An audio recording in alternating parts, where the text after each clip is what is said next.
आज हम बात करने जा रहे हैं एक ऐसे मुद्दे पर जो न केवल छत्तीसगढ़ और तेलंगाना बल्कि पूरे देश के लिए बेहद संवेदनशील और अहम है।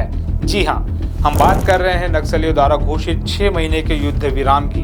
क्या यह युद्ध विराम शांति की ओर एक ऐतिहासिक कदम है या फिर नक्सलियों की कोई नई रणनीति? इस युद्ध विराम के पीछे की वजह क्या है? सरकार इस पर क्या रुख अपनाएगी?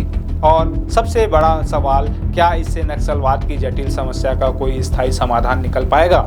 तो आइए बिना देर किए इस खबर को गहराई से समझते हैं और जानते हैं इसके हर पहलू को। अगर आप भी इस विषय को गहराई से समझना चाहते हैं तो इस वीडियो को अंत तक ज़रूर देखें। और हाँ, अगर आपको हमारी खबरें पसंद आती हैं तो चैनल को सब्सक्राइब करना और बेल आइकन दबाना ना भूलें। नमस्कार, मैं हूं चंद्रशेखर और आप देख रहे हैं नव प्रदेश टीवी। हाल ही में नक्सली संगठन के तेलुगु कैडर के प्रवक्ता, जिन्हें जगन के नाम से जाना जाता है, ने एक प्रेस नोट जारी किया। इस प्रेस नोट में उन्होंने छत्तीसगढ़ और तेलंगाना की सीमा पर 6 महीने के लिए एक तरफा युद्ध विराम की घोषणा की। इसका मतलब है कि नक्सल इस दौरान कोई हिंसक गतिविधि नहीं करेंगे, लेकिन ध्यान देने वाली बात यह है कि यह युद्ध विराम एक तरफा है, यानी अभी तक सरकार या सुरक्षा बलों की ओर से इस पर कोई आधिकारिक प्रतिक्रिया नहीं आई है।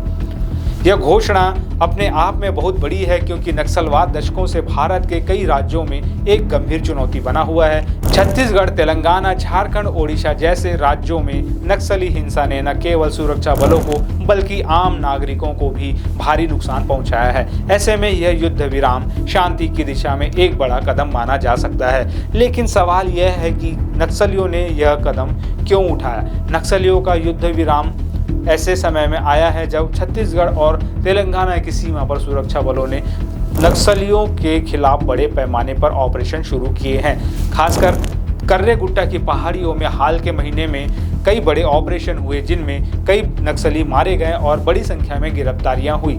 इन ऑपरेशनों ने नक्सली संगठनों को कमज़ोर किया है। उनकी लॉजिस्टिक सप्लाई, हथियारों की उपलब्धता और उनके कमांड स्ट्रक्चर पर गहरा असर पड़ा है। सुरक्षा विशेषज्ञों का मानना है कि इस दबाव के कारण ही नक्सलियों ने युद्ध विराम का रास्ता चुना है। लेकिन यह सिर्फ एक कारण नहीं है। नक्सली संगठन ने अपने प्रेस नोट में तेलंगाना के मुख्यमंत्री रेवंत रेड्डी और पूर्व मुख्यमंत्री के चंद्रशेखर राव की शांति वार्ता की पहल की भी तारीफ की है। इससे साफ है कि नक्सली इस युद्ध विराम को शांति वार्ता की दिशा में एक कदम के रूप में देख रहे हैं। यह पहली बार नहीं है जब नक्सलियों ने शांति की बात की हो। पिछले कुछ महीनों में नक्सली संगठन ने कुल 5 पत्र जारी किए हैं जिनमें शांति वार्ता की मांग की गई है।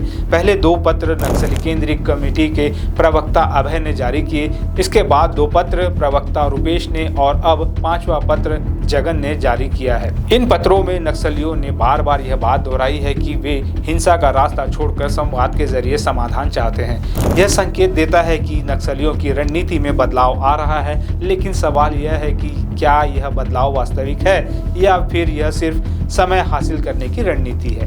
अब तक केंद्र सरकार और छत्तीसगढ़, तेलंगाना की राज्य सरकारों की ओर से इस युद्ध विराम पर कोई आधिकारिक बयान नहीं आया है, लेकिन विशेषज्ञों का कहना है कि सरकार इस मौके को शांति वार्ता के लिए इस्तेमाल कर सकती है। अगर सरकार और नक्सली खुले मन से बातचीत शुरू करते हैं तो यह नक्सलवाद के दशकों पुरानी संघर्ष को खत्म करने का एक सुनहरा मौका हो सकता है। हालांकि कुछ विशेषज्ञ इसे नक्सलियों की रणनीति का हिस्सा मान रहे हैं। उनका कहना है कि नक्सली युद्ध विराम का इस्तेमाल अपने संगठन को पुनर्गठित करने, हथियार जमा करने या अपने टॉप कमांडरों को सुरक्षित ठिकानों पर भेजने के लिए कर सकते हैं। इसलिए सरकार को इस मौके का फायदा उठाते हुए सावधानी बरतनी होगी। नक्सलवाद कोई साधारण कानून व्यवस्था की समस्या नहीं है। यह एक ऐसी जटिल समस्या है जो गरीबी, असमानता और विकास की कमी से जुड़ी हुई है। नक्सली संगठन अपने आप को आदिवासियों और गरीब किसानों का प्रतिनिधि बताते हैं।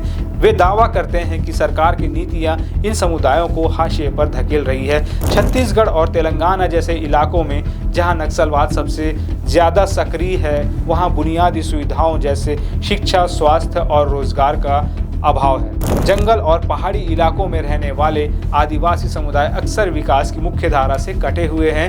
नक्सली इसी असंतोष का फायदा उठाते हैं और युवाओं को अपने संगठन में भर्ती करते हैं, लेकिन इसका मतलब यह नहीं कि नक्सलियों के हिंसक रास्ते को जायज ठहराया जाए। नक्सली हिंसा में हजारों बेगुनाह लोग, सुरक्षाकर्मी और खुद नक्सली मारे जा चुके हैं। इसलिए इस समस्या का समाधान केवल बंदूक से नहीं हो सकता। इसके लिए विकास, शिक्षा और संवाद की जरूरत है। नक्सलियों का यह युद्ध विराम एक सकारात्मक संकेत हो सकता है। अगर सरकार और नक्सली संगठन इस मौके का सही इस्तेमाल करते हैं तो यह उन इलाकों में शांति और स्थिरता ला सकता है जो दशकों से हिंसा की चपेट में है। लेकिन इसके लिए दोनों पक्षों को खुले मन से काम करना होगा। सरकार को चाहिए कि वह नक्सल प्रभावित इलाकों में विकास की गति को तेज करे। स्कूल, अस्पताल, सड़कें और रोजगार के अवसर पैदा किए जाएं ताकि वहां के लोग मुख्य धारा से जुड़ सकें। साथ ही नक्सलियों को भी हिंसा का रास्ता छोड़कर लोकतांत्रिक प्रक्रिया में शामिल होने की जरूरत है। नक्सलियों का यह युद्ध विराम एक नई शुरुआत हो सकता है, लेकिन यह तभी संभव है जब दोनों पक्ष मिलकर इस समस्या का स्थायी समाधान निकालें। हम आशा करते हैं कि आने वाले समय में छत्तीसगढ़, तेलंगाना और अन्य नक्सल प्रभावित इलाकों में शांति और समृद्धि आएगी। अगर आपको यह वीडियो जानकारीपूर्ण लगा हो तो इसे लाइक करें, शेयर करें, हमारे चैनल को सब्सक्राइब करें और बेल आइकॉन दबाना ना भूलें ताकि आपको ऐसी ही महत्वपूर्ण खबरें सबसे पहले मिले। आपका क्या मानना है? क्या युद्ध विराम शांति की ओर ले जाएगा? अपनी राय हमें कमेंट बॉक्स में ज़रूर बताएं। मिलते हैं अगले वीडियो में, तब तक के लिए नमस्कार।